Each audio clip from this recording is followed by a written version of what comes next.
Welcome, welcome everybody to Viada's Tiny House Village. We have a very, very special show tonight. Happy Wednesday. It's the middle of the week, August 27th, 2025. Boy, this month went so fast. So, welcome to the village, and we're going to come right back and introduce you to two of our authors.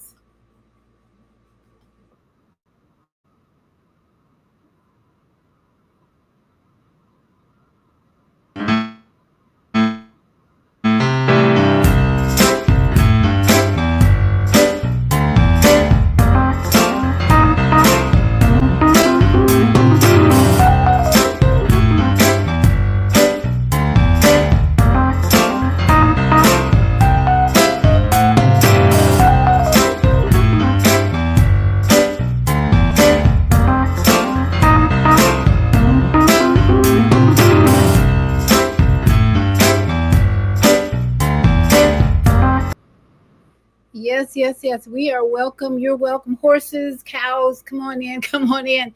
That was my journey for a while. Horses and cows. For 5 years, I lived next to a whole 2 or 3 acres of cows and horses roaming around. I love the energy in that atmosphere is just so healing. So if you ever have a chance, get out into the rural areas and just hang out with the horses and cows. You will be so blessed, so blessed. So tonight is vegetable soup night, and I was working on another chapter today because we added some gumbo soup to this book. We had to. My dad grew up in New Orleans, Louisiana, and we thought about we wanted a recipe in this book for a soup, and my dad just kept coming to me because I grew up in Chicago eating gumbo, lots of gumbo. And my dad married two other women after my mother, and every one of them knew how to cook good gumbo soup. So we added that to the book. So that book is due to come out on the 31st, and we want everybody to listen in to some of the authors tonight who contributed to this fabulous book. So I'm going to bring on Vauban Schwartzwald first, and it looks like I've got Willie and Ms. Inez in the studio. If they would like to join us, I'll bring them in. But Mr. Vauban Schwartzwald, your mic is open. Would you like to introduce yourself? Yes, Vauban Swartzwald is my pen name. Others that Okay. might be listening know L.A. Davis or Lee Davis. And cause one guy you mentioned, we go back, way back, Yeah. Stone Age. We were classmates in college. So Oh, for the sake of this podcast tonight, I'm under my pen name, Vauban Swartzwald.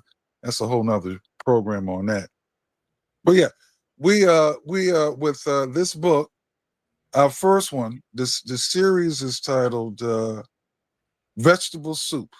That's it. 2 words, vegetable soup. And the book has grown, and we got a stopgap at about what 19 chapters, and 3 of those was written within the last 48 hours. So and why it's did nine you? people, Why did nine you? people, 9 authors. Why did you join this project? Well, initiate is more of an accurate term. It was about 6 weeks ago. It was 6 weeks, maybe 6 or 7 weeks. This coming Friday, me and a guy Howie were on Clubhouse, and we were waiting for another person to come in. We weren't thinking about books, writing books, anthologies, vegetable soup, nothing. Matter of fact, I forgot why we agreed to meet. But the other person got caught up, because we live in different parts of the country. Right. The three, so we got to talking about, this stuff, this conversation. And then I was sharing because I'm in the statistics. So I was sharing with Howie, and he's one of the authors, and he's doing the editing on the book. Um, I said, it's an interesting factoid I found out that from grades 1 to 12, and I'll just use myself as an example. Grades 1 to 12, I only went to public school 1 year. So the rest was private schools. So I said, you know what? We listened to on average of 10,000 to 12,000 lectures in those 12 years. And as for me, I never had any classes on financial literacy, starting a business, none of that. So I said, what our lives would have been completely probably different had we had some mandatory classes on, like how to build a house debt free and social capital, a whole bunch of topics. So and then for some reason, I don't know how, we got to talk about the Girl Scouts and Girl Scout cookies. So I said, you know what? Let me look up how much money the Girl Scouts bring in just on cookies. Okay. And it's over $1 billion a year. They don't even sell those cookies year round. They only come out at a certain time of the year. So it was from that we said, well, then we put together a chapter. So the very first chapter written, and we wrote the thing like in 10 minutes or less, was called, well, it ended up being called, this is not the original title, but it's now called, and when we published the book this in a few days, Cookies to Cash. And it lays it out how you make, girls, we might mention the Girl Scouts, but the book is about how you can take something as simplified as cookies and turn it into cash for if you need you're behind on your rent, mortgage payment, car note, money for Christmas at the holidays as it's coming up. You can do something as simple as cookies and turn it into an income generator for you. So that's how the whole thing started. And then we talked to people like yourself because neither Howie or I had written any books at all. So now he does a little online newspaper, which is pretty good. But me, zero, other than book reports from way back. So then we contacted people like yourself who've written and published 3 books. And then we have another lady, Melody. She's written and published 3 books. And now she writes a book a day. And then we called some other people on, who have actually, did anthologies and all that. So like I'm in I'm in nursery school. So I'm learning. But out of the 18 or 19 chapters, I co-wrote the first one with Howie, and then I've done 5 by myself.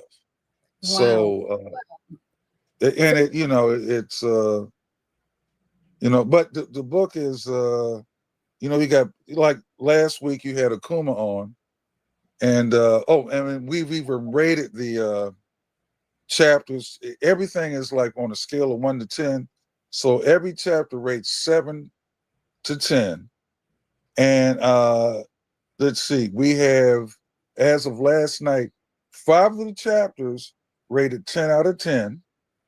And then 7 chapters rated 9 out of 10. And then overall, the book rated 9 out of 10. And then we're adding on 1 more chapter, which you've mentioned, because we want to have a recipe.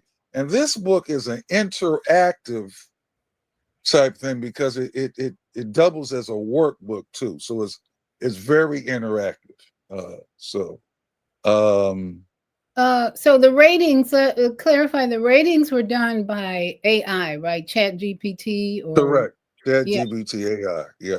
So that's the beauty of AI, what I call creative intelligence, that you can let creative intelligence scan your work, give you a rating, and even suggest ways to enhance it and improve it, which is what we've done with this book. That's why this book is really so fabulous, because I don't think there are a lot of authors who have used AI to enhance, improve, and to bring in the cohesiveness.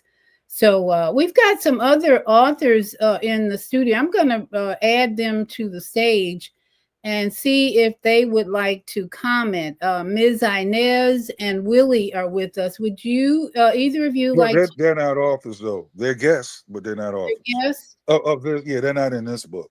But Miss Miss Inez? Inez has attended one of our meetings though on Okay, Miss Friday night. Inez. Yeah, I'd like to hear from Miss Inez. Are you familiar with the vegetable soup book that we're working on? Would you like to comment? Thank you. And I'm located here in Tampa, and thank you for allowing me to speak. I am familiar with the book as far as LA is spoken to me about, and I had given him some ideas as well. Well, we had spoken to a publisher. So, as far as being a part of the book, no, but it just sounds like a very interesting and a cornucopia of stories that you guys have created, and I'm sure this one book won't hold all the stories that you want to hear. So I'm sure there'll be part one, part two, or volume one, volume two, so on and so forth. So maybe down the road, I will become a part of the authorship of vegetable soup. So, So, um, so Miss Inez, may I ask you a question? mhm.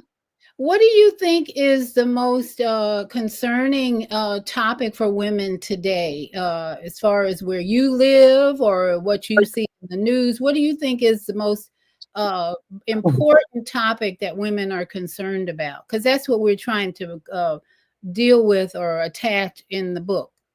There's so many things about women: mental health, Men- abuse, human trafficking, um, just them being themselves and self-care. Just anything about a woman you could think of is, I won't say disconcerting, but a lot of people shy away from talking about it. And then there are those who do talk about it. So for those of the women who don't talk about it, this book is good because then they can at least understand, or maybe I won't say agree, feel the what other women write about, and that they can involve themselves, and maybe that'll bring them out of a shell to go ahead and tell their story. As this one publisher and I always say everybody has a story, and everybody has a story. And what I mean by that is you have a story, LA has a story, Howie has a story, everybody in the world has a story. But then everybody has a story, meaning, well, how'd you get that scar above your eye? How'd you get that scar on your chest? How did you, lose your limb, type of thing. So that's why I say everybody has a story, and everybody has a story. So one day I'm going to write that book. But I have not written, but I've been part of two anthologies. Um, and one of them was, what is it? Journey from Girls to Women, Lessons We've Learned Along the Way. And she said yes to herself unapologetically, which is a wonderful book that any woman out there, could or should read, because there's some real in-depth stories about the traumas that women have gone through. They've been raped. They've tried to commit suicide, all kind of things. So we have all basically been involved in some type of a tragic or trauma of some sort that some of us keep hidden and don't want to talk about. But once they hear somebody else's story, that maybe takes a little bit of the crust off, where they're maybe able to talk about a story. Yeah, I totally agree with you. It's funny you said that phrase, everybody has a story. Mm-hmm. This guy behind me is my dad. We wrote his biography together several years ago. And once I presented it to him after 6 years, he Mm-hmm. lived to be 95 years old. We had the book out before he reached 90, I think. And when I presented that work to him, he said, "Oh, everybody has a story." And I'm like, Mm-hmm. that's like, your story is so unique, though. I was like, Right. that's a humble statement Uh-huh. for anyone to make after he had accomplished what he had in 95 years. And that's why I still just love him so and admire him, and I'm his legacy, because Mm-hmm. that's the attitude, sister, that all of us can have. Everybody has a Right. story, but Nobody's been in my shoes. Nobody's walked in my shoes. No, huh? Nobody can tell your story like you can tell your story. Exactly. Hmm. So that's what I hope you can contribute to the next chapter of, Vegetable soup. yeah. The Because ABCs of the vegetable soup. yeah, exactly. One more question for you. How do you think men will receive this book when you think about all the things going on with women and what you know so far about what's gone into this book for women? How do you think men will accept or not this book? What, Um, what would be the benefit of men accepting and reading this book? well, it depends on the man and what they want to learn and what they want to find out about the journey of a woman. Um, how do I want to say this? I used to have a radio show, and that's how I met LA. And most of my callers were men. And I wish I would have had more women callers, but most of my callers were men. And we talk about everything: men's health, men's mental health, everything, and talk about women as well. But when a man actually picks up a book about a woman, does he really want to know about what she has gone through? Do they want to empathize with what she's gone through? Does he know somebody else who has gone through what she's gone through? Can they tell a story from a man's viewpoint of what another woman has gone through? That's some of the things that um, you know a man may want to think about, when they read the story. And that may be something from a woman's view from a man's point of view. Yeah, something like that. So, I just think, it's just like I said, just depends on the man. If they were interested and they want to know about the feeling of a woman or how she's been portrayed or misused, abused, or what is her story, they'll pick it up. But like I said, some men are like that. It says, "Oh wow, I didn't know women went through this." And as I don't know if you've ever seen those on TikTok, Facebook, or wherever, but where the man is doing the pain test, the pregnancy pain test. Have you seen that? The pregnancy pain test? Uh-huh. Where they No, have I they didn't. have this gadget strapped onto them, and they basically go through the same labor pains as a woman. It starts off real light and then Uh, it gets heavy. They can't handle what women go through. They uh, they just can't. They say, "Oh, I can handle this. I'm a man. I'm a G. I'm an OG. I can handle anything." But once those pains started coming, it's like then all they could do is bow down to a woman. It's like, man, we didn't know what you went through. No, you don't know what a woman goes through. You know, so how can you say, "Oh, I can handle it," when you don't know what you think you could handle? yeah, that's a great point. That's a great observation to Hmm. say every man should read a book about women or for women because the relationship can be improved. Hmm. Hmm. And it would be nice if when a young man can write a story about his mother and all the things that he has seen, what she has gone through, how she raised him up to the best of her ability. Some men turn out to be not men, and then some men turn out to be real men. But there's nothing better than having a man in your life. So if there are men out there who want to be mentors for young men, step up to the plate. Like I was talking to a friend of mine, he had to go and get his godson from school because he was acting up. He had him mow the yard, which is in a small yard. He made him wash the car. He made him clean out the car. He made him work because of the things that he had done. So if we had those type of men in our lives or bringing up our young men these days, I don't think we'd have that much trouble. But nowadays, question is, where are those men? Some of them are in prison. Some of them have passed away. Some of them been in the service or at war. So who would be able to step up into the shoe to fill the shoes of a man for a young man, if I guess if that's coming out. And so I don't know why I went that direction, but that may be the next vegetable soup book that's written, but I don't know. Well, you make an excellent point to say that the gender discussion is important, and Mm-hmm. whether it's a young man acting up in school and Mm-hmm. then learning that maybe he enjoys doing those type of chores more than he does being in school. My grandson hates school. He's only 9. He hates to read. He doesn't like school. But when we told him, okay, if you don't like school, you're gonna have to do things like pressure wash the house. So my son had him pressure wash in the house, and he loved Mm-hmm. it. So he That might be the type that's to be because he didn't have to use his mind. See, yeah, people don't want to use their mind to think about things. They want to I'm just saying how I feel. They want yeah, to go through life, and not think about things and just do things, not haphazardly, but mindlessly, I guess.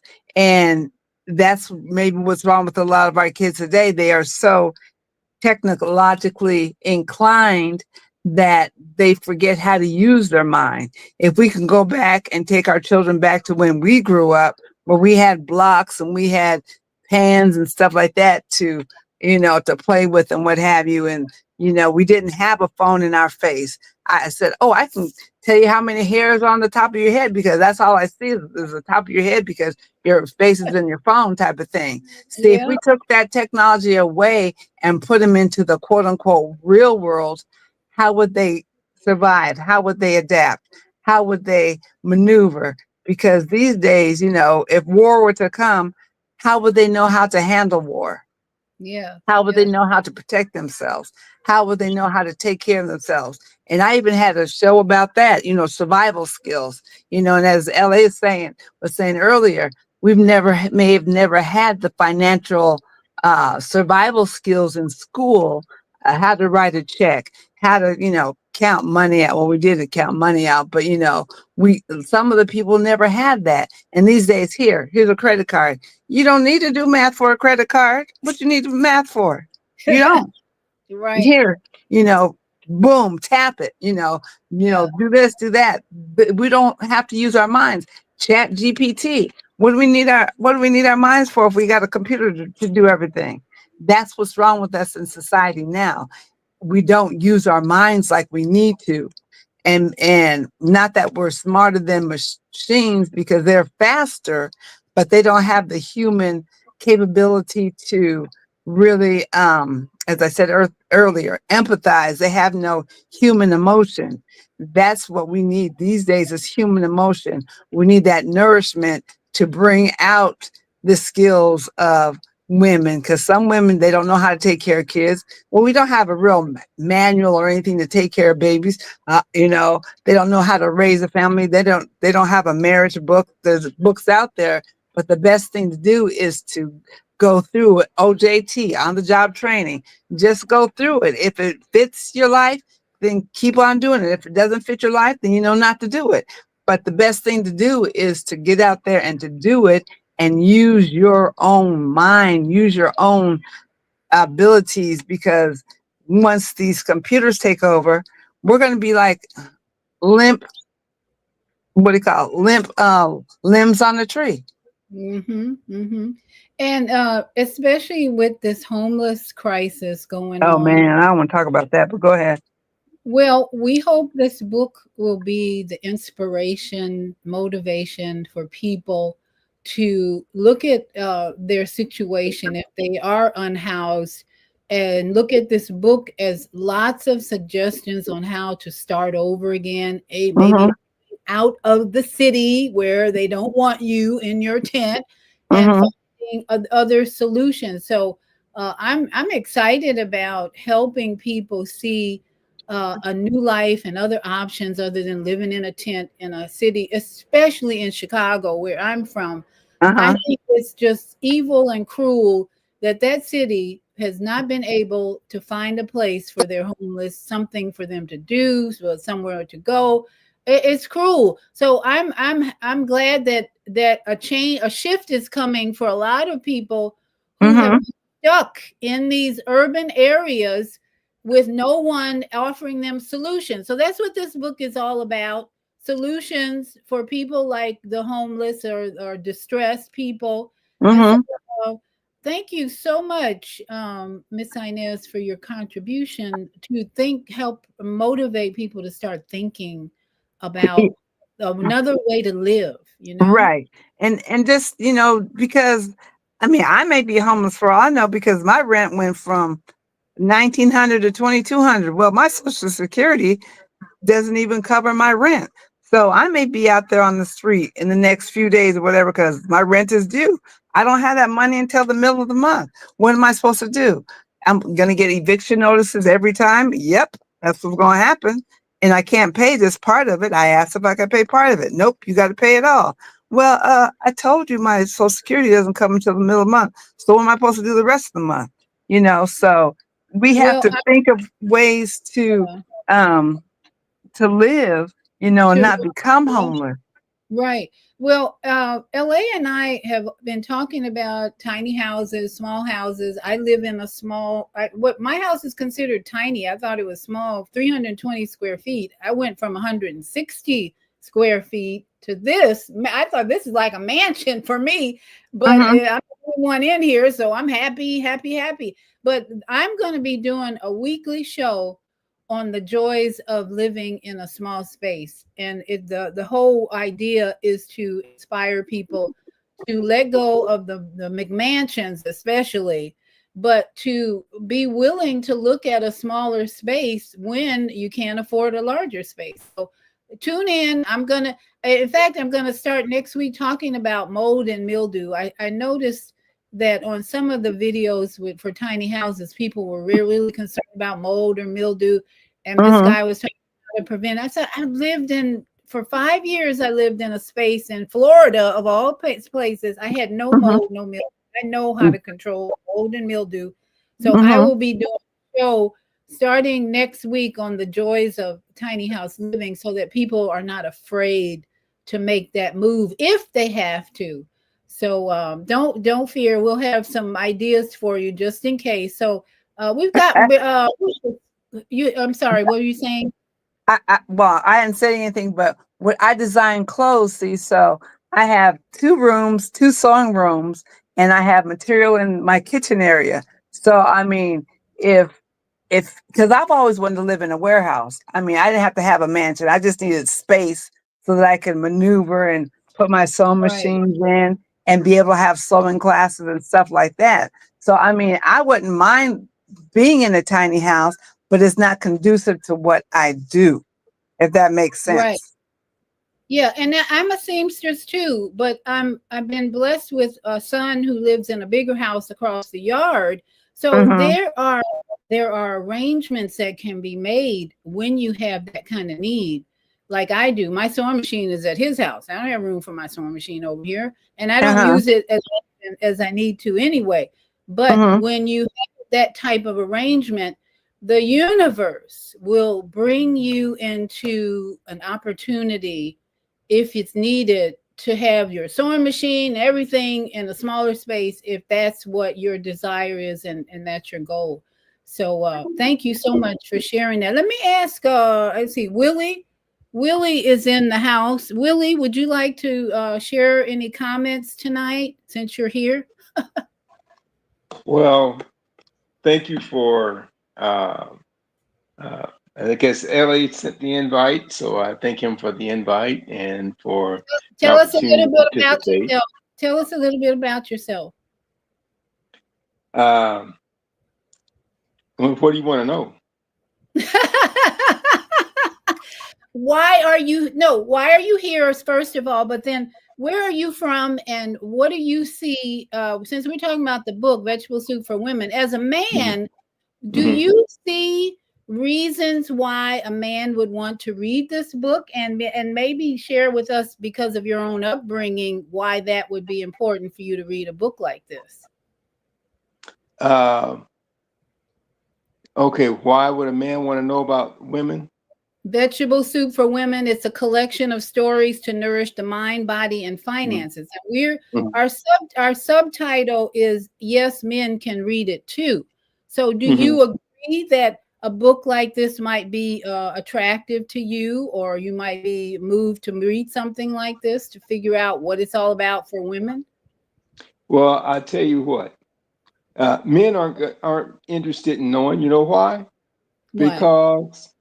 Because we don't talk about our problems to the other guys in the first place. We keep everything internal. Okay. We don't share when we have problems. We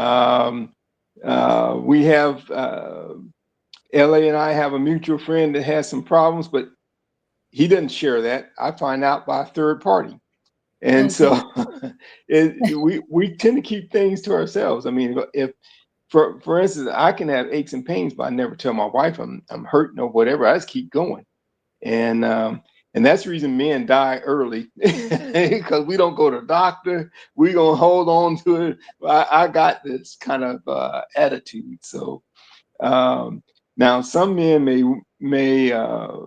be more curious or whatever, where they would go and purchase the book. But I would say in general, probably not, because like I said, we tend not to talk to each other about our problems. So let's only talk about somebody else. But you know what came to mind was Saturday Night Live years ago. They had a segment called Women's Problems, and the men would sit around and talk about the problems with women, and then it was just a satire kind of thing. But it didn't.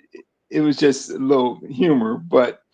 Um, um, I like the concept of the book, and I like the fact there's multiple stories. So then, for me, that's just interesting, just to see the multiple stories and everything. And I'll say this: my wife and I come from two different backgrounds. We came from, so I'm a military brat, um, and after my dad got out of the military, we had some tough times for about 2 years. Had some tough times, and my dad went almost, I guess, about the longest he ever went without a job was probably about 8 months after we moved to San Antonio, and he just got little uh, day jobs and part-time jobs eventually before he ended up getting the job where he retired from.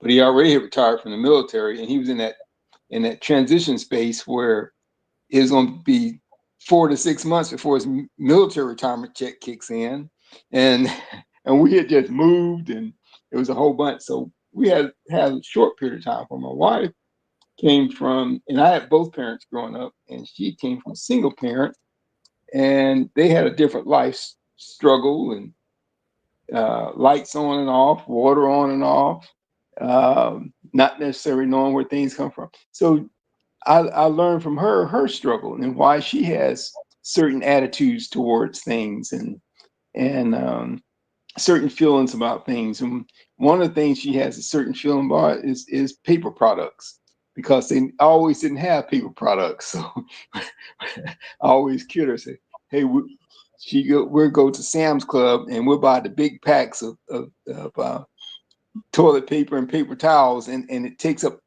the almost to the ceiling how tall it is." I say, "It's about waist high now. You think we need to get some more?" But Oh, dear. so it's different ways of experiences that come about. So she could have had a chapter in the book about her growing up and being without things, and the thing that affected her the most is not having any paper products in the house when you needed them. And so we have plenty of paper products because, see, she's overdone it now. And uh,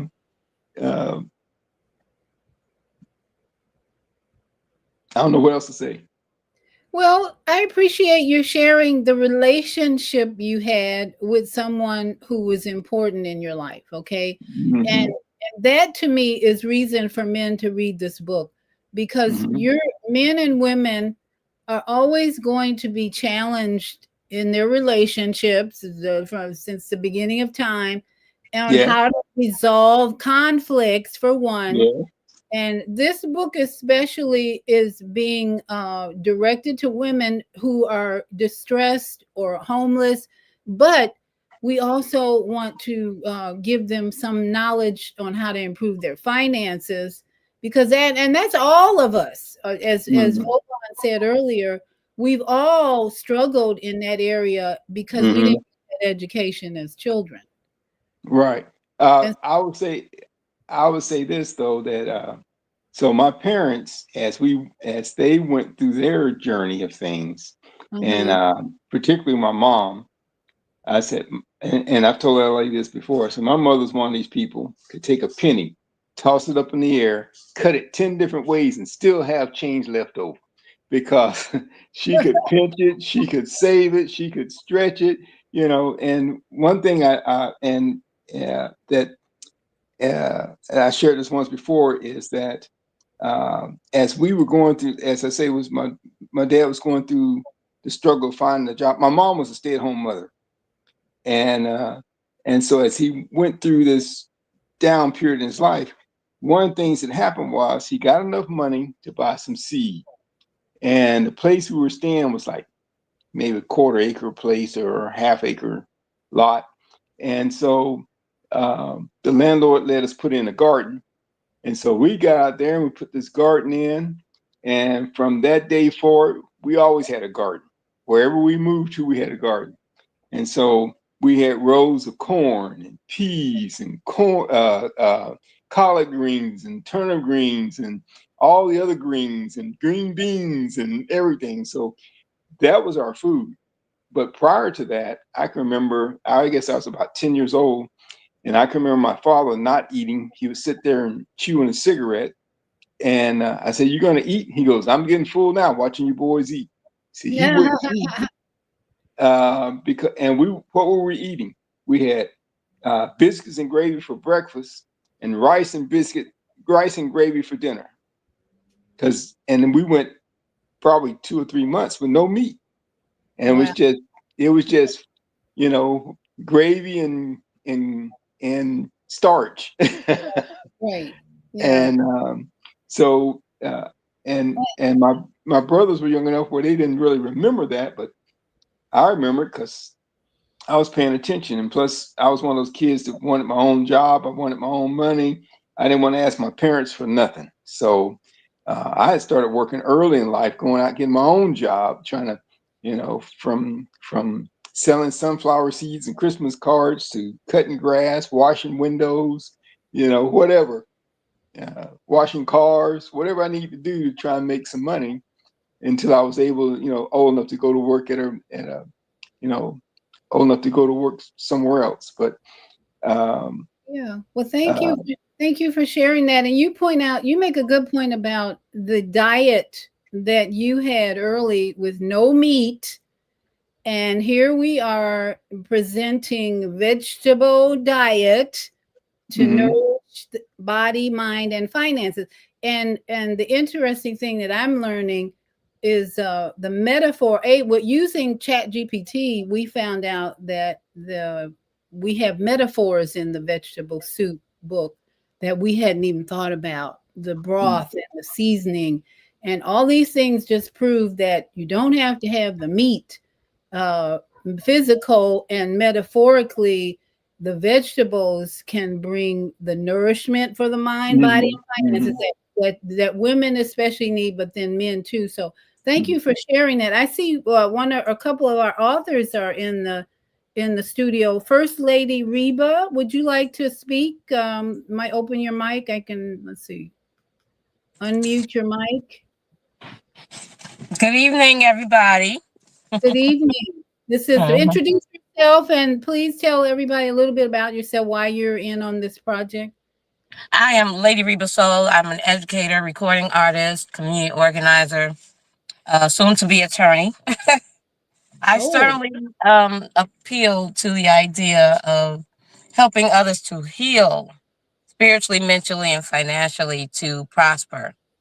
Um, so it does take a perspective as to even when we came up with the vegetable soup because I am one I did consider, the broth and the the idea that there are different elements that help to holistically help individuals to heal and communities. yeah. Absolutely. So, are you still there? Yes. So I engage young people in self-sustainability through teaching entrepreneurship. Spanish is a bonus. Self-accountability and accountability to the community. So with this series of writing, I'll have each of them just read and just to give their, not necessarily a book report, but give a review on the different authors' perspective. Um, so although I teach Spanish, we still have discussions in my classrooms about different life events. Yeah, so thank you. Reba is helping, especially organize the. You're working on the Facebook and website as well, right? Yes. Yeah. So this is a very involved project, and I'm grateful that so many of us have these different skills and talents that we can put this all together in unity, harmony, and feed the community wherever we are. So thank you, Reba, for all you're doing. And we You're have welcome. Mr. Mike Givens. You're the only one who's really willing to show your face. So come on in, Mike Givens. There's How's there? Can you hear okay. me? Can you hear me?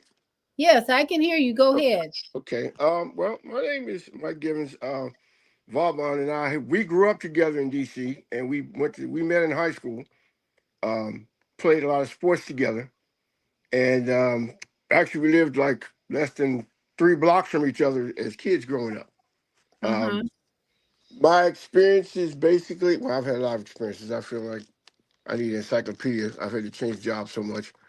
Um, the most experience I've had, well, every job I've ever had to do with customer service. And once I realized that, I started kind of paying attention to it. At first, you just go to your job, do what you have to do, depending on whether you interact with people over the phone or in person. I've had the ability to do both. I was actually in IT the longest. I was a network administrator. Started building my own PCs when mine fell apart in high school. In college. Made me mad. Spent my money. This piece of junk doesn't work. So I decided I'm never going to buy another PC. I'm going to learn to build my own. So I took the parts I needed out, threw the rest in the dumpster. I was mad about that. I had a job where I was with other IT techs, and so I started asking questions because all these guys had built their home networks. They had their own PCs. I was like, I don't have nothing here. Wait a minute. So I started asking them about the types of pieces I needed, equipment I needed to build a PC of my own. And they gave me the name brands of different stuff, how they worked. And every time I got paid, I would go buy a part. And I did that until I had the complete box at home, and I would put it in and test to make sure it worked until I got to the one day where I had the monitor, I had everything set up, uh, plugged it in. Well, yeah, I had it plugged in and was waiting for the power button to come on so I could be excited about it. I finally did it. Nothing happened. I was like, okay, I don't know what's going on here. So I was kind of stressed about that. I know I did everything according to principles. Why does this thing not work? And it kind of stressed me out. I went and laid in the floor and just laid there for a while because I didn't know what else to do. Then I got up and I retraced my steps. Man, I felt so dumb. The reason why it didn't work because I plugged in everything. I never plugged it into the outlet in the wall. But as soon as I Okay. was, Okay, so what brings you here today? What's your opinion about vegetable soup for women? I'm sorry, are you one of the authors or are you just I believe I'm one of the authors. okay?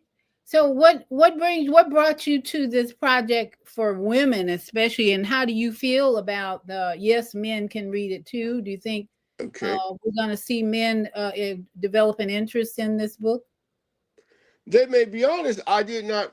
I mean, I guess there's several books. The one I was originally brought into was to talk about how I used a particular Bible scripture when I had a situation where I had lost everything and was losing my house, didn't know what to do.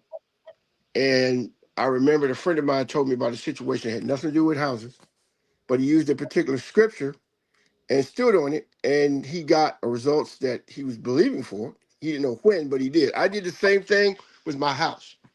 I was, no income, house in foreclosure, practically lost everything, but I still wanted to try to get. And my house note was too high. House note was $2,900 a month. I had no job and zero Ooh, income. that sounds like today. Yep. And no job. I lost my job. I had to sell my car. You know, I was married at the time with family. My wife left because of the income thing, and I just didn't know what to do. And I'm sitting in the house with no power, and I said, you know what? I need to know that you really see me here, and you say that those who believe that who you are who you say you are. Well, I believe that, so we're going to do this. So I remember that scripture. It was Habakkuk 2:2 and 4, and I wrote that on a piece of paper. And I wrote everything that I was requesting of God because I know I serve a God of specificity. So if I want to be specific, he's specific. If you don't go over every detail what you ask for, you only gonna get what you ask for. If you don't cover everything, you're not gonna get that. So I did that as best I could, and I had a couple of scriptures to support that I'm believing that he's gonna hear me, and I believe who he is, and it's gonna be done. Didn't know a time frame, had no clue, but every day I wait till everybody else went to sleep. I don't want to hear negative. I would go downstairs, sit on the floor, and I would read that scripture, and I would confess what I was asking God for, because I know I'm a child of God. I'm a born again believer, and I don't care what nobody else think. It's my problem, not anybody else's. So I did that for a certain amount of time, and things began to change, began to open up. I ended up with a guy who I didn't know. He lived in another state. You know, when you house go into foreclosure, you get letters from everybody talking about wanting to sell your house or they might be able to help you, but you don't really know what they really want. Right, right. It's a coin flip. And I had all these letters. I was throwing letters in the trash because I was frustrated. I don't want him to read this stuff, but they're all saying the same thing. For some reason, the last two letters, I opened one of them and the guy was saying the same verbiage. How I can help you? And I said, okay. Some reason I feel that I need to call this guy. I don't know why, but I'm calling. Called him, explained my situation to him. And he said, oh, I can help you. He said, I've helped other homeowners in your neighborhood, in your development. I'm like, really? So I said, okay. So I gave him all the information he asked for, and he gave me, he told me it cost like $2,000. But he said, if I can't fix your situation, I will give you your money back. That's different because nobody else says that. He says, if I can't help you, I'll give you money back. Nobody gives you your money back, whether they can help you or not. Especially if they can't help you, you ain't getting it back. But I said, okay. So he sent me a document I had to sign to give him permission. So I had to call my ex because I don't have no money, but I said, look, this will benefit both of us because your name's on this house too. So what do you want to do? She gave me the money. I told her to send it to the guy for the next 30 days. Within the next 30 days, he was calling me every day, whether nothing happened, every day. And I said, okay, I appreciate the fact he's keeping me informed. Then about 3 weeks in, he called me and said, I found you another lender, a new lender. I said, okay, that's a step. So he said, they're going to send you some documents. They sent me documents. And well, before I got documents, he called me with concerns. I don't know if these guys are the right people because I don't know if they really know what they're doing. I'm like, now you're making me nervous. You're talking about you don't know. I said, wait a minute, this is what you do. And you don't know what they're doing if it's right. Okay, I'm concerned.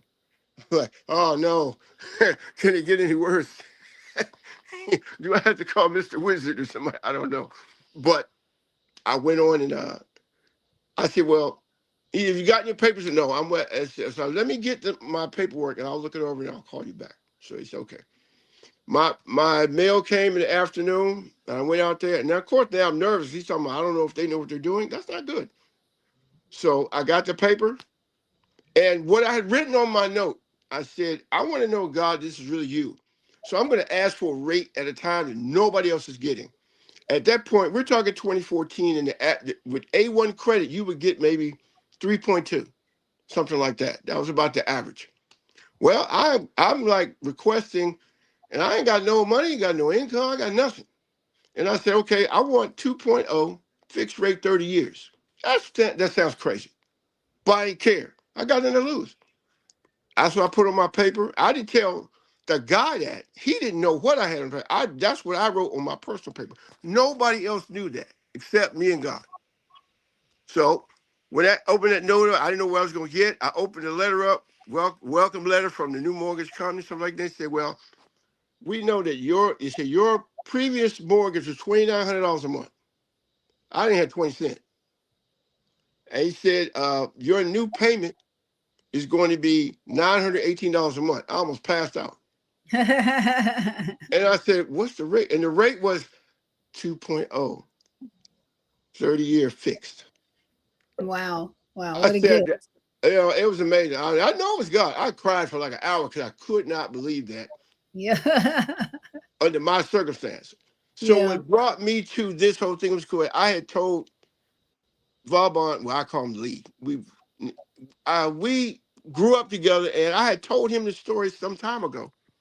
And he Mhm. said, he called me one day about a month ago and said, Mike, he said, remember that story you told me about how your, that God you put a petition and God stepped in and changed your mortgage. I said, yeah. He said, tell me that story again, because I need some encouragement. I'm like, really? But I said, okay. So I told him the story again. And the bottom line of that was, for me, the focus for me was God heard me. I believed him. And he did what he said he would do. He said his word never returns to him void. That's scripture. So Mhm. what I Mhm. asked him to do, his word didn't return. And I used his word, his scripture.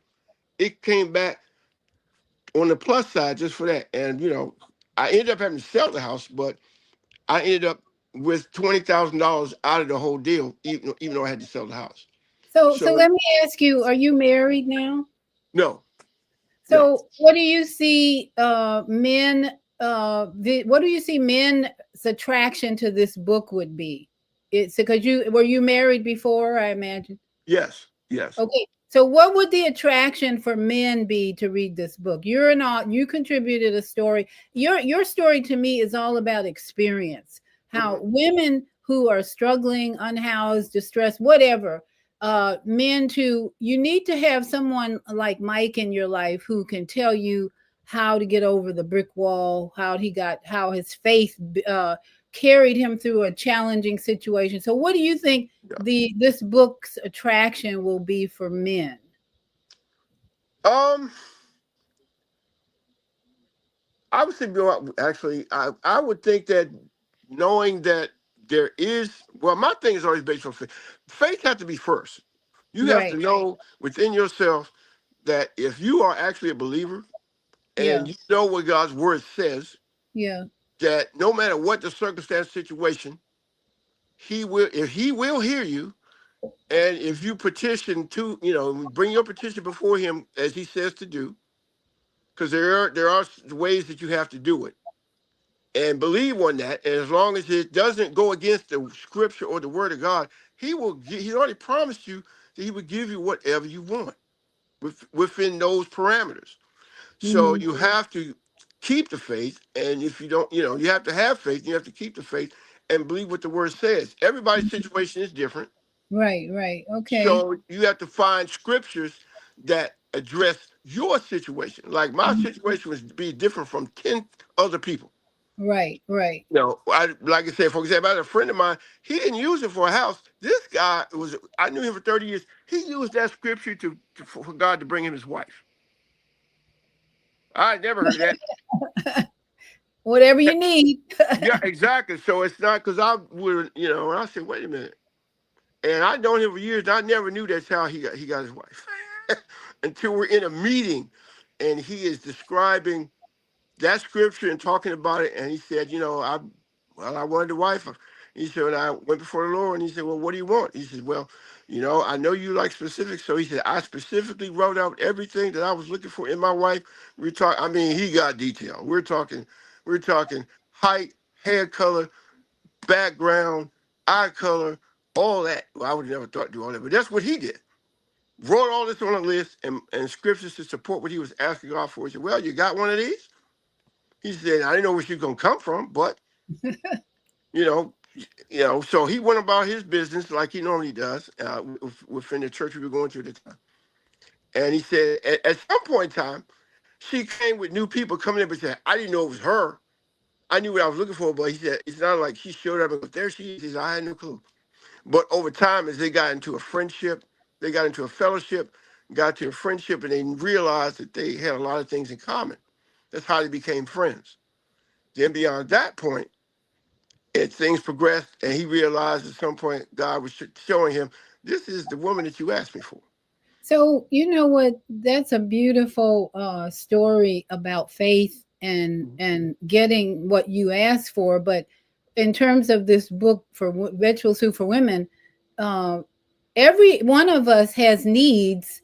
And it's good to know that, you know, one of our authors like yourself has had a strong relationship with the Creator and has received gifts and blessings because of that faith. So men need to read this book to draw upon your wisdom, your experience as a male person. And guess what? Every person has male and female energy in them. So Right. that don't be afraid of the title that it's only for the female energy, because there are some men out there who, especially when you look at the gender confusion these days. Absolutely. Part of the problem is that people are not comfortable in their male female energy, and they never have been from birth, possibly. And that's why you see men wanting to be women, women wanting to be men. So I think this book will also help men and women balance that energy, because from what I've talked to all the authors, we are very balanced in our female male energy. And Akuma is here. Akuma, I don't know, did you want to speak tonight? I see you.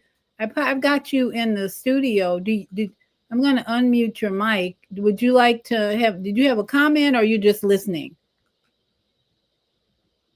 Can I mute it? Okay. He has muted. Okay. He has Peace. muted. Go ahead. Go Can ahead. you hear me well? Yes, we can. Yeah, peace to the room. Peace, Miss Fiata. Yeah, no, I was just listening, supporting the rest of the community of the authors and just trying to be a part of everything. I can always speak, but I'm here just supporting. Okay. So and Kuma has written a beautiful, beautiful story about balancing that male and female energy. And what you have done, Mike, is illustrate the power of the faith in the scriptures, which, I mean, most of us here, I know I grew up with the Bible from a baby. My grandfather was a pastor, and my mother had me in the church from birth on. And so my foundation is scripture. I've read the Bible back and forth 2 million times. And today my faith is in nature. I love being out with the bees, the birds, and nature. And I get messages from creatures like wasps coming in here every day. I get a wasp in here every day. And that wasp shows me that somewhere in this place is a nest, and they come out and they just want to get outside. And so that's what I'm having this relationship with a wasp of all things. And when I look up the wasp, it's protection. So that's kind of how I roll now at 70. I'm like, what are these messages from nature trying to tell me? Because my relationship with the Bible and religion and creation was my first 50 some years of life, Sunday school, church, all denominations. But now I'm having so much fun with nature and I get have a bird bath out here where robins show up every day, and squirrel. Nature is like speaking to me. And yet this is what you're going to get in this book, of a variety of experiences, a variety of wisdom. And Vauban, I see you're back. Or did Vauban leave? If Vauban, did you okay, you're back. Ed, I'm going to ask if you have any final words. We've been on an hour, and I'm just full of gratitude There's Jamie James. I don't know who Jamie James is, but we can add Jamie to the search. Jamie James, you just joined us. Did you want to speak, Jamie James? Good evening. Good evening. I'm just joining. I just got off of work. And thank you for having me. I just was checking in the show. Okay, you didn't have a comment on the book or anything? That's JB. JB. She's one of the authors. JB, you need to tell us why you're involved in this project as an author, maybe. Sure. So I came onto this project because of the mission of the work itself is to improve the lives of women, particularly with this edition, that find themselves in difficult circumstances. And I have been such a person. I have been a woman in difficult circumstances, wishing I knew the right direction to take, what would help alleviate some of my stressors. And I believe that myself and the co-authors have produced work that will help guide women that are in those same positions. Absolutely. Thank you. That's exactly what it is. I'm every day I'm watching, seeing videos about van life. Women are afraid that the government is going to bring more crisis to those who living in their vans and their cars. So that's something new that's surfacing because they're trying to move people out of the city who live in their cars and vans. And hell, that's the part of the housing situation right now. People can't afford an apartment or a house, so they're in their cars. People can't afford to live in a car, so they're in storage units. So thank you, JB, for sharing that we in this project are just trying to bring some relief for all the stress that people are feeling because our government, our narcissist in chief, Trump is making decisions that is causing us to change our lives and move and make adjustments. So I am just grateful to be a part of this project. And we are working on a Facebook page, and we're working on, thanks to Reba, we're working on a website. So we are going to have all this information platforms available to you who are listening. And okay, I got a comment here. All of you who are listening. Oh, Frances is here. She didn't realize live was tonight. Thank you, Frances, for joining us. Every Wednesday night, we're going to be coming together for Vegetable Soup for Women, the book, and bringing you updates from the authors, from the website, from the Facebook page, so that you can really tap into this resource to solve whatever problem you're going through. Because I think with all, is it 8 authors, Vaughn, now? I think it's 8. It's 9 authors. 9 authors. That's a perfect number. 9 authors. 9 is everywhere right now in my life. Everything's 9s. So it's a perfect spiritual number, and the people here are very tuned in to their purpose in life. We have a lot of mature authors. In fact, all of the authors are very mature from what I've heard and listened to. So you're going to get a lot of life experience in this book. And it's all very different, whether it's faith in the word, faith in the nature, faith in your experience. I know, I don't think, let's see, is he here tonight? Howie has had. Well, Howie right now at 7:00. We spent 2 hours last night, so he's the primary person that we call it. He's a surgeon, and he performs surgery. So at 7:00, he's always prompt, and I worked with him last night and every time he comes on. So as we were conducting this podcast, this live stream, he's up there working on the editing of the book.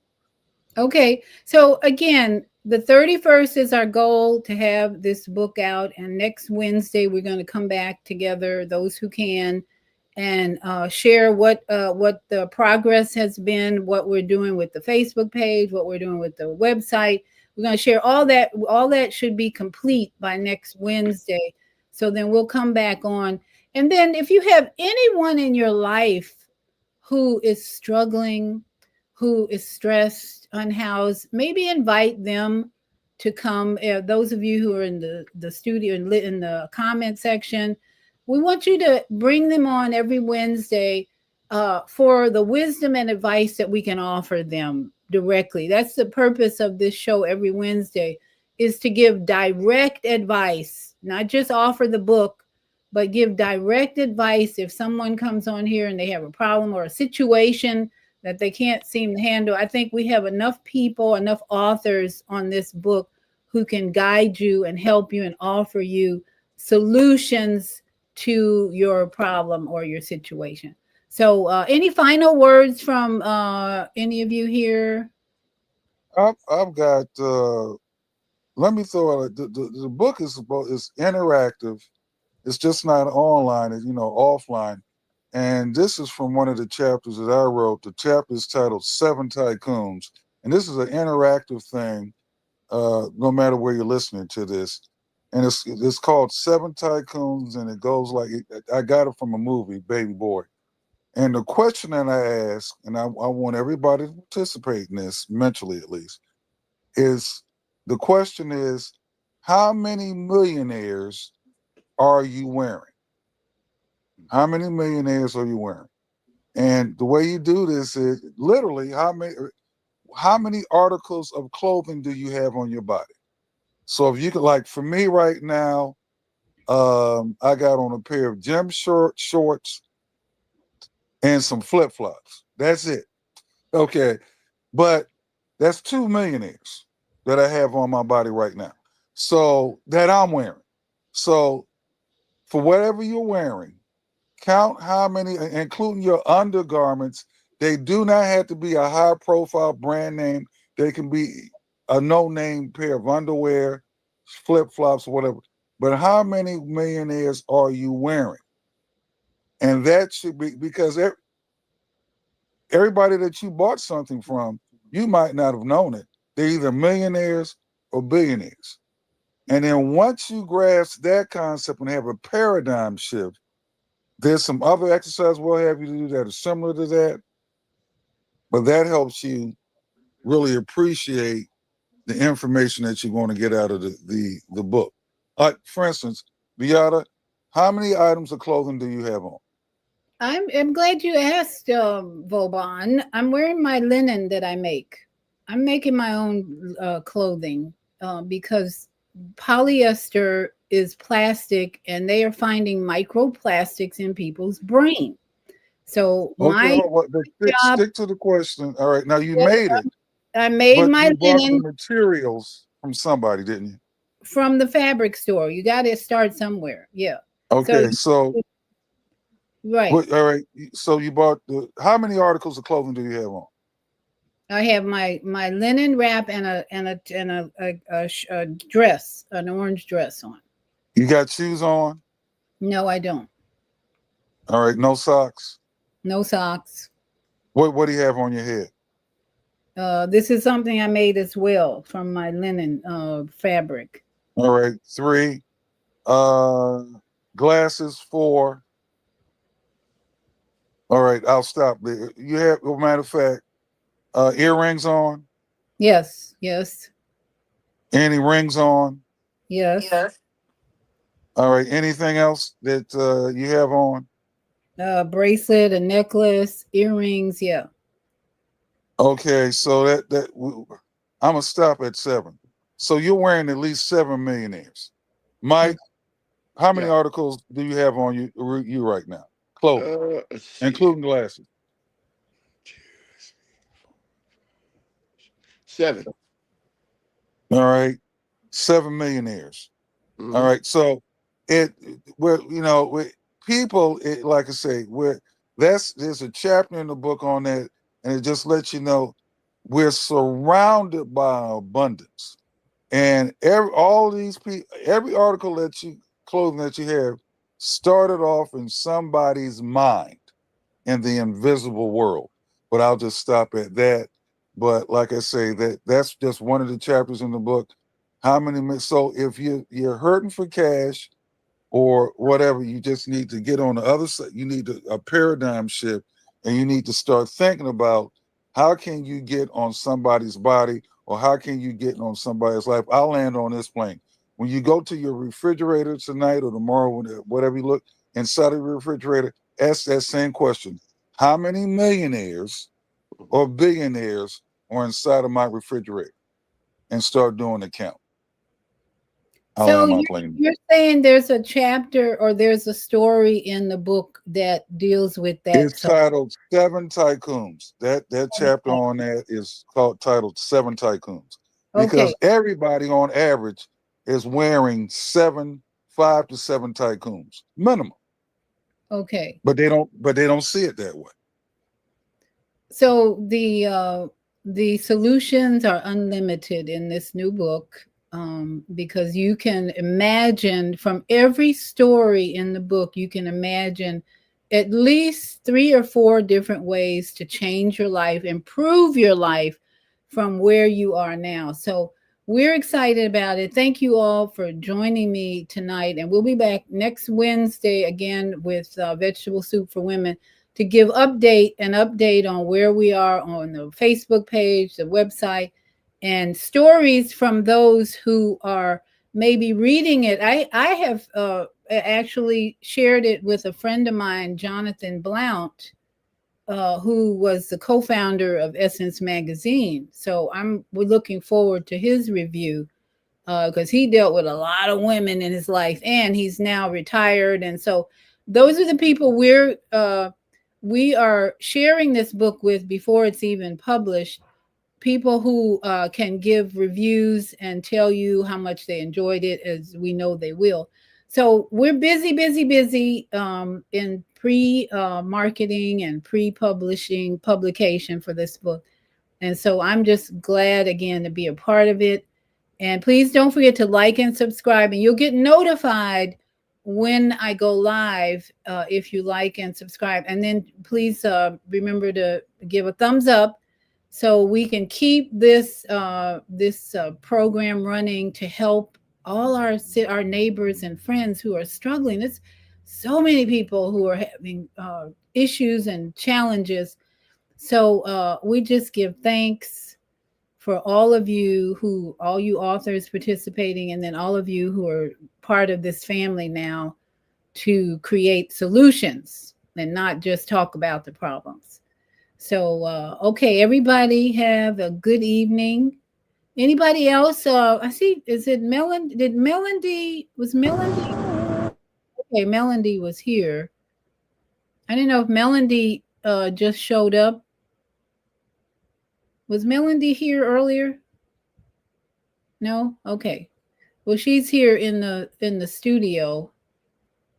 If you want to speak, Melody, open your mic. Otherwise, we appreciate that you have shown up and are bringing us your energy. All of this energy here to me is just so inspiring to know that even though we are from different backgrounds, from different places, we're still coming together to bring the answers, because our government is broken. Our government is corrupt and totally dysfunctional, in my opinion. So that's why we're here. So everybody, to all my friends out there, namaste, shalom, satnam, ashe, ashe.